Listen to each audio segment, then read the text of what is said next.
So I've had a few people ask how I make strawberry preserves, and it's not that difficult, but there are some little nuances, and I decided to go ahead and make my own preserve making video, which I'm not really great at, but if nothing else, it'll show you how to do it, so you won't be afraid to do it.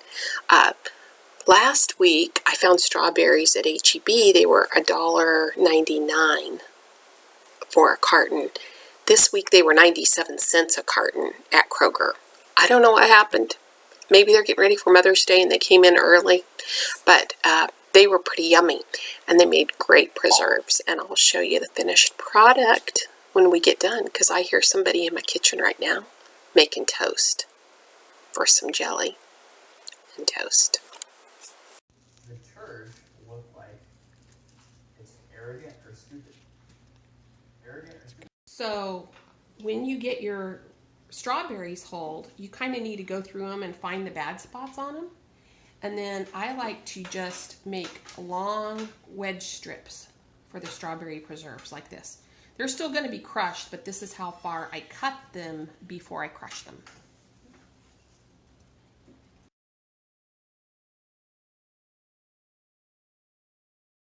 I've tried crushing these strawberries in different ways. I've tried putting them on the pan with the masher. I tried putting the masher in the bowl, but you can zoom in here. What I'm doing is just crushing them with my hands. So it's kind of like a grape press with your hands.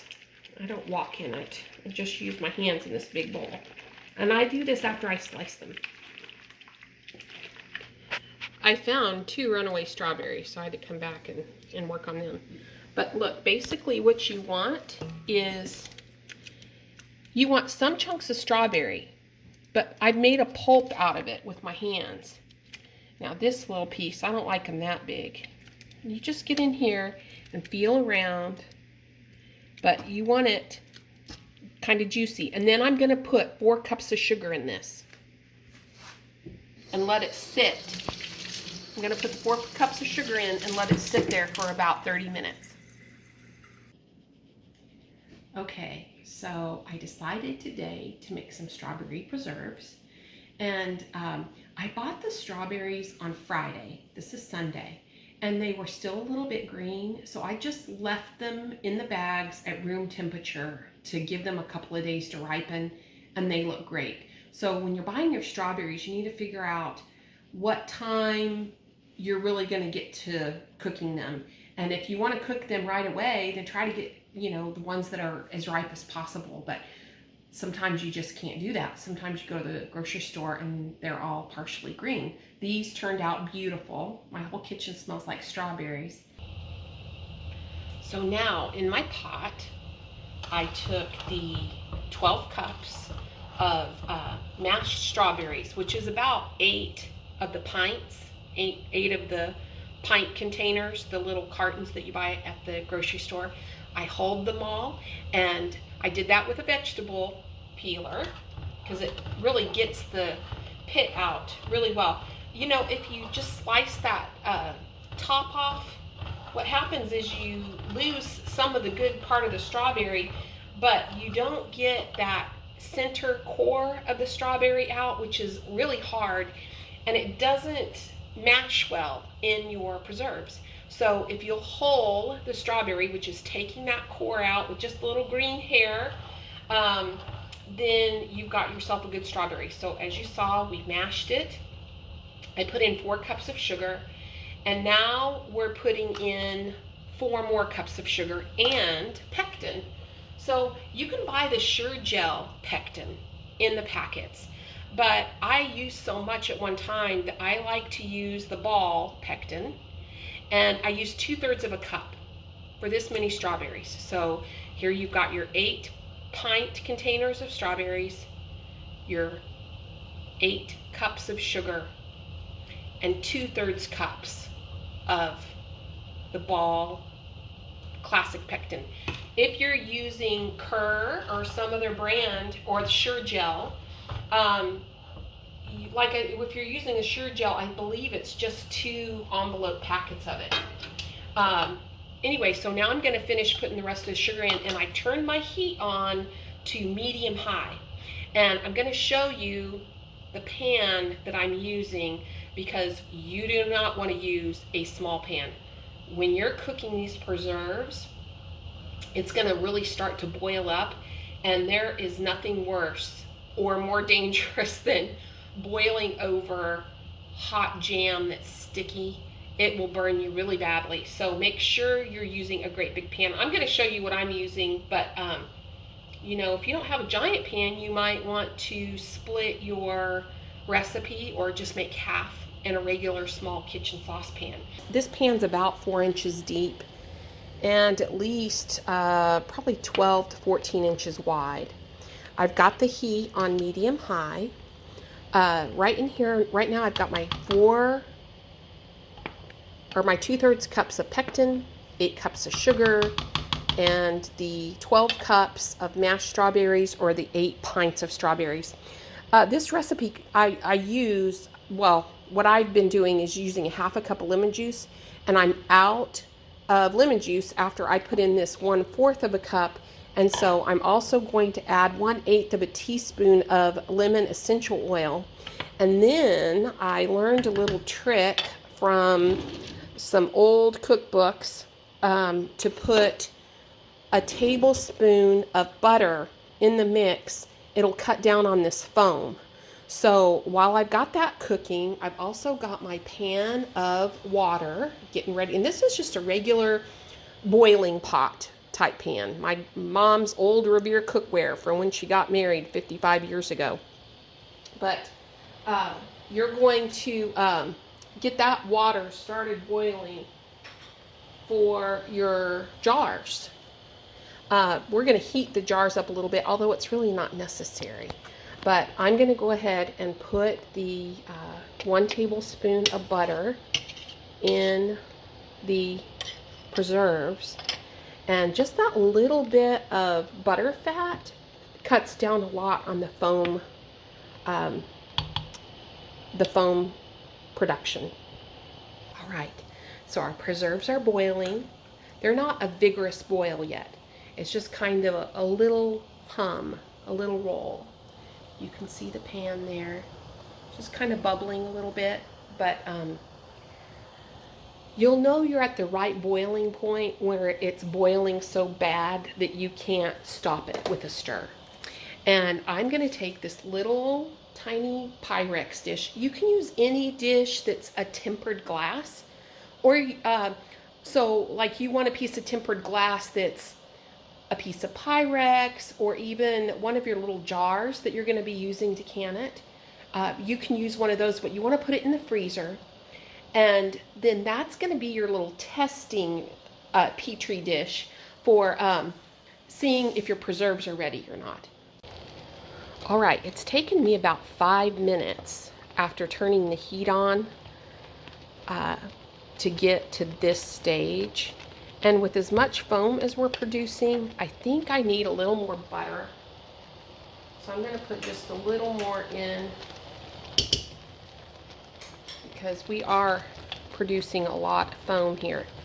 And after you get done with it, you're going to turn the heat off, and this will settle down some, and then you'll be able to get the foam closer in one place. But I've got a little paper bowl sitting next to me, and I'm just taking this ladle and I'm scooping the foam into this paper bowl. Okay. You're not going to be able to get all of it, but you just want to get some of it. I'm telling you, maybe, I don't know, after it cools down, maybe you could put this in a Sprite. Make yourself your own little strawberry limeade. All sorts of things you can do with this. But it's yummy. All right, I've let this go to this rolling boil, and I want it to come to this rolling boil. I'm not timing it really, but in your head, you can time it if you want. I want it to go for about 3 minutes. And then after it's gone for 3 minutes, I'm going to test it on that little frozen dish, and I'll show you what you want it to look like, because you want it, You don't want it super runny, but you don't want it like candy. You need some, that's why you don't want to overcook it. And by the way, these will burn. The preserves will burn if you don't stir occasionally. But the nice thing is you don't have to stir constantly. But you do want to stir occasionally, just scraping. Make sure you're carefully doing it, because I'm telling you, if these things fall on you or spill on you or splatter on you, it's going to be hot. But you don't have to be afraid. Look, taking that foam off, it's already clearing up a little bit. All right, I'm going to turn this off. We're going to finish cooking a little bit, and then we're going to test it. Okay, I've got my stuff ready. I took my pan off the heat, got it sitting on a cutting board on my island. I've got my jars ready. And listen, I leave them in a box if I can, because this can be messy. I don't want it to be, but I am kind of messy. And this is a canning funnel. See the wide mouth of it? What you don't want is to get any of the preserves on this top rim right here, because this is where the sealing is going to take place with your lid. But you want a canning funnel, and you have to figure out what cup works for you, what size cup works for you. So I like my little OXO cup, and this jar holds about 2 cups of preserves. So this is the perfect size. I like that it can sit over there. Okay, so I got my jar. I'm gonna hold it by the rim up here because it's gonna get hot. That's okay. I've got my 2 cups of preserves, and I'm gonna kind of try to work this cup and this jar and this funnel together. And you want your preserves to go up to the top of that ring. And the thing I like to, I'm going to show you in a minute about this OXO measuring cup, is it holds on to the edge of the pan. So here I've got 1 whole jar of preserves, and then I'm going to set the cup down, or the jar down, switch my funnel over as carefully as possible, and just keep going. We're just going to keep filling it up. Now listen, the thing about these preserves, you can eat them with toast, with just plain bread, biscuits, but it's also really great on ice cream. Really good on ice cream. I have not tried doing other kinds of preserves yet, like peaches. The thing about a peach is when they're delicious, they're really, really good. But they're a lot of work to peel and slice. It's just more work than I'm willing to do. And strawberries are easy, and I don't garden either. So when I'm making preserves, I have to do something that I can buy at the grocery store or at the farmer's market that's relatively inexpensive. But I'll tell you what, if I have had some really good peaches in Tennessee before, and if I was going to get some really great fresh peaches, I would figure out how to can them. I just haven't done it yet because I haven't really had the need. Okay, I'm going to keep filling the jars. When I get done, I'm going to show you how many we've got. Okay, the preserves are ready to go. The boiling water is going. And so I've got to come over here with my dishcloth. Make sure all of the mouths of the jars are clean and dry. They're looking great. And then you're going to make sure you're using a lid and a seal lid that has never been heat canned before. Because what happens is there is this little wax seal that is the preservative on it. And once that wax seal has been used, it cannot be used again. Now you can still use these lids for other fun stuff that you want to make, but you can't use it for preserve canning. So when you're twisting these lids on, you just want a loose tightening. You don't want to tighten it all the way down in case there's some pressure. I'm putting these in my little canning basket. Okay. And I've got 5 of them. My canning basket is just this cheap thing I bought. It's nothing special. but I'm going to lay it in the pan of boiling water. I'm going to set it down gently in there. I've got a very full bath of jars. And what I'm going to do, because this is a pan that is a little bit small, I'm setting my lid over the 2 canning basket handles, and I'm going to let this boil for 5 minutes, and I'm going to set my timer. Okay, so I have gotten 4 pint-sized jars and 2 8-ounce jars of preserves canned with this recipe, with this batch. And well, and then there's this. Look at all the yummies left in this pan. I'm just telling you. One of my kids will come in here and get a little spatula and clean the pan up and maybe have a little snack. Or I might just get a spoon and swipe the inside of that measuring tub. For some reason, every time I can, I end up with this one jar that didn't quite get enough in it. And I don't even heat preserve that, because that's our jar for the week. And we go through about a jar of preserves a week when I'm making them. All right, we're going to take our first batch of jars out. I'm going to use this little tool. This is a canning jar claw. I don't know what you call it. I'm sure it has a foil name. I drip the excess water off, and then off the lid, just real gentle. You don't want to disturb anything. You don't want to do anything that's going to disturb the seal, because remember, your seal is made of wax around that lid rim, and as it cools down, it's going to start really making a tight seal. Now, we're going to listen. Before I even took this one out, this little guy right here, he already popped. We're listening for a pop on these jars, and that tells us that the sealing is complete. As the jar starts to cool off, it's going to cause a vacuum to pull that lid down really, really well. And then I'm also just going to start putting in more jars in just 1 minute.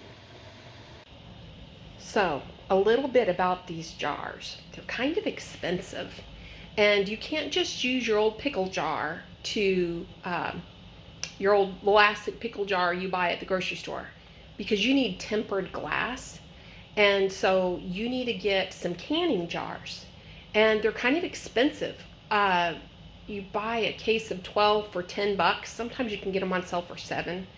But you want to reuse the jar, but you don't want to reuse the flat lidded seal. I buy these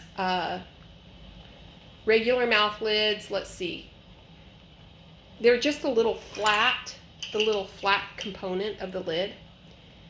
And once you use these in the heat preserving process, that seal wax is gone. And so you have to use a fresh flat seal lid every time you can. But you can reuse the jars, and you can reuse the little bands. Now, it's hard to keep up with those bands, so sometimes I have to buy a box of bands, or buy a set of seals and bands. But especially if you're, if you're feeding people regularly preserves, or you want to exchange jars for preserves with somebody, you can do that. That's what I did this last week. But you can reuse the jars, you can reuse the bands, but you do have to have a fresh sealing lid every time you can. All right, as I was finishing up this last batch, everything was pop, pop, pop. So the first 4 that we did are sealed, and they're ready to go. And what you're going to do is you're going to leave those jars undisturbed for 12 to 24 hours, because that seal is still setting. But the truth is, when I give these preserves away, I rarely just have a pantry full of sealed and jarred preserves. I give them away, and they usually get opened right away. And you do want to store them in the refrigerator, because they'll go bad. They're perishable. But it should be good for a few weeks in the refrigerator. But if you're going to keep it on your pantry shelf, you really want to make sure that seal is good and tight. But I don't know the shelf life of a preserve in the can. I believe it's 2 years, but it didn't last that long at my house or anybody I've given them to.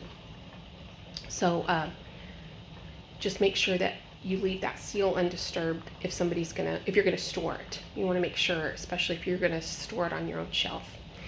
This has been a lot of fun, and you know, preserves are one of those things that sounds so exotic, but really it's doable. It is doable, and I wish you luck doing yours. You know, it's not until you're putting all these clips together that you realize what you forgot. And what I forgot is to show you what the